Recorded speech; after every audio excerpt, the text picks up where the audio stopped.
João capítulo 12. 6 dias antes da Páscoa, Jesus foi para Betânia, onde estava Lázaro, a quem ele tinha ressuscitado dentre os mortos. Prepararam-lhe ali uma ceia. Marta servia, e Lázaro era um dos que estavam à mesa com Jesus. Então Maria, pegando um frasco de perfume de nardo puro, muito precioso, ungiu os pés de Jesus e os enxugou com os seus cabelos. E toda a casa se encheu com o cheiro do perfume. Mas Judas Iscariotes, um dos seus discípulos, aquele que estava para trair Jesus, disse: Por que este perfume não foi vendido por 300 denários e o valor não foi dado aos pobres? Ele disse isso não porque se preocupava com os pobres, mas porque era ladrão, e tendo a bolsa do dinheiro, tirava o que era colocado nela. Mas Jesus disse: Deixe-a, que ela guarde isso para o dia do meu sepultamento, porque os pobres estão sempre com vocês, mas a mim vocês nem sempre terão. Uma numerosa multidão dos judeus ficou sabendo que Jesus estava em Betânia. Eles foram até lá não só por causa dele, mas também para ver Lázaro, a quem ele tinha ressuscitado dentre os mortos. Mas os principais sacerdotes resolveram matar também Lázaro, porque muitos dos judeus, por causa dele, voltaram crendo em Jesus. No dia seguinte, a numerosa multidão que tinha vindo à festa, tendo ouvido que Jesus estava a caminho de Jerusalém, pegou ramos de palmeira e saiu ao encontro dele clamando: Hosana! Bendito o que vem em nome do Senhor e que é rei de Israel. E Jesus, tendo conseguido um jumentinho, montou-o, segundo o que está escrito: Não tema, filha de Sião, eis que o seu rei está vindo, montado num filho de jumenta. Seus discípulos, a princípio, não compreenderam isso, mas quando Jesus foi glorificado, então eles se lembraram de que essas coisas estavam escritas a respeito dele e também de que tinha feito isso com ele.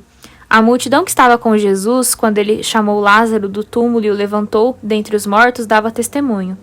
Por causa disso também a multidão saiu ao encontro de Jesus, pois ouviu que ele tinha feito este sinal. Então os fariseus disseram entre si: Vocês podem ver que não estão conseguindo nada. Eis que o mundo vai atrás dele. Ora, entre os que foram para adorar durante a festa, havia alguns gregos.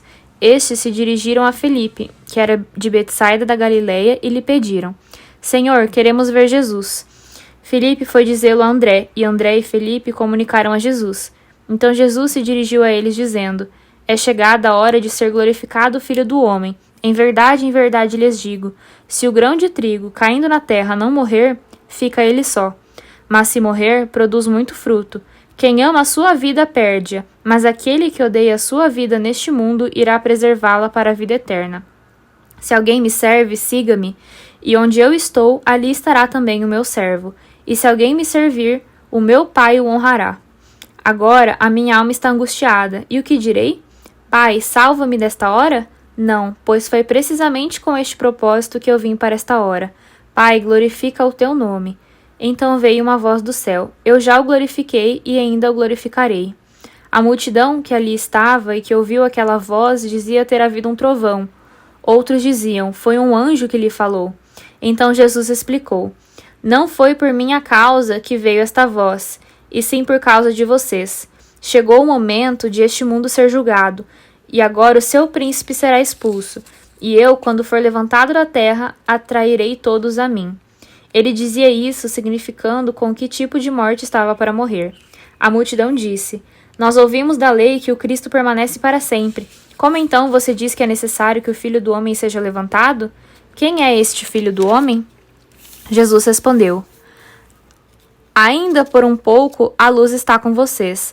Andem enquanto vocês têm a luz, para que não sejam surpreendidos pelas trevas. E quem anda nas trevas não sabe para onde vai.